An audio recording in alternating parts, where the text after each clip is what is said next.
ভাইয়া ভাইয়া আমার কিছু টাকা দাও না, আমার মায়ের খুব অসুখ, আমার মায়ের ডাক্তারের কাছে লয়ে যাবো। দাও না ভাইয়া, তোর মা কই?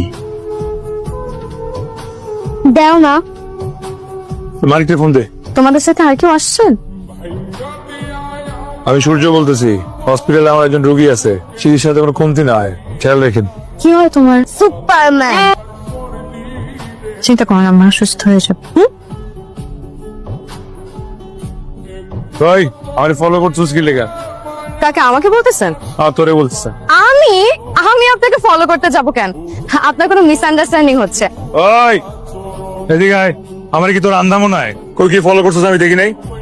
আমার না একটা গুন্ডা বয়ফ্রেন্ড লাগবে। আমার বাসায় সৎ ভাই আছে, আমাকে অনেক টর্চার করে। আমি যা বেতন পাই আমার বেতনের সব টাকা নিয়ে যায়। এখন আমার ভাই যদি শুনে যে একটা গুন্ডা বয়ফ্রেন্ড আছে আমার, তাহলে আমাকে আর টর্চার করবে না, টর্চার করা বন্ধ করে দেবে। আমি এই কারণে আপনাকে ফলো করছিলাম, বিশেষ করে আমি বিপদে আছি এই কারণে ফলো করেছি। আয় আমার সাথে। কোথায় যাব? তোর সর্দার কাছে আমরা নিয়ে যাবি। না না, এখন তো বাসায় যাওয়া যাবে না, আমার ভাই তো এখন বাসায় নাই। এর চেয়ে বরং আপনি আপনার নাম্বারটা আমাকে দেন, আমি আপনাকে, আমার ভাই বাসায় আসলে তখন আমি আপনাকে এখন ফোন যেখানে দিবো। আসো ওখানে নিয়ে যাবি। এখন যাওয়া লাগবে, আয় এখন তো বাসায় বসে গেলে আয়। তো পাবো না। আচ্ছা উঠছি। এইখানেই তো থাকার কথা নাই কেন বলুন তো? আর একটু সামনে যাই, সামনে গেলেই পাবো। কি জানি বইছে আজকে ওর। এমনিতে জানেন বাসায় কিন্তু থাকেই না, সারাদিন রাস্তায় থাকে। কিন্তু একটা জায়গা আছে, আমি শিওর এখানে গেলে পাবো।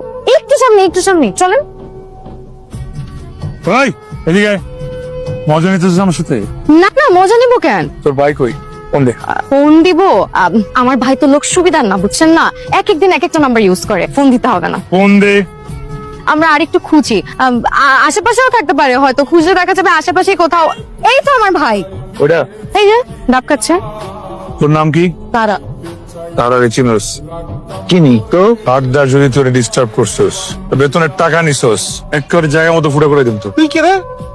সূর্যর নাম শুনছিস? শুনছি। ওরে চিনোস? না। আমি সূর্য। উপর সূর্য, আমি সূর্য। থ্যাংক ইউ, একদম ঠিক কাজটা করছেন আপনি। ওই তুই কি করস? আপনার ফলো করতেছি। আরে ফলো করবি কি লেগা? আরে আপনার আমার ওই ভাইয়ের কথা বলছিলাম না, ওটা তো মিথ্যা কথা বলছি। আমি পড়াশোনা করছি নার্সিং নিয়ে। পড়াশোনা শেষ করার পর মনে হইলো যে আমার জার্নালিজম নিয়ে পড়া উচিত, আমি সাংবাদিক হব। একটা পত্রিকা অফিসে ঢুকছিলাম, কিচ্ছু করতে পারি নাই, বের করে